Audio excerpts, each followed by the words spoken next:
Allora, cercavo una BMX per mio figlio e dato che io di BMX non ne capisco assolutamente nulla, ai miei tempi le impennate, le acrobazie si facevano con la graziella e non sempre finivano bene. Comunque, mi sono un po' documentato, volevo comprarla nuova, diciamo non usata, perché insomma queste bici ovviamente per il loro utilizzo sono mezzi che vengono abbastanza stressati e messi a dura prova, e quindi, come dicevo, mi sono documentato e ho scoperto questo marchio K-Bikes, che insomma pare avere una certa esperienza nel realizzare prodotti idonei soprattutto per chi insomma come mio figlio è alle prime armi nel mondo della BMX. Questa è una K-Bikes modello Derrick, è molto leggera da quello che ho capito per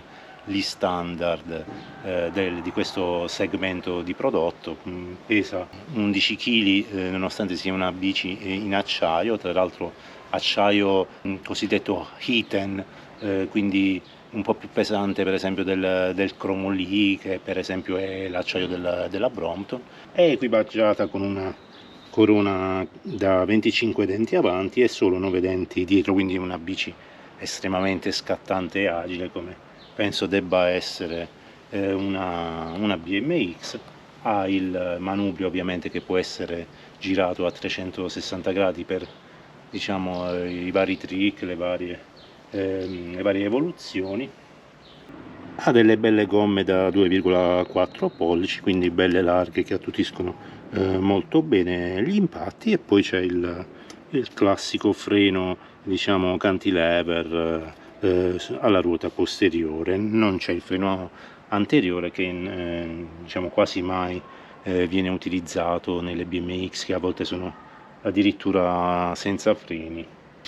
I pedali hanno un bel grip, sono abbastanza ampi, tipo pedali da mountain bike.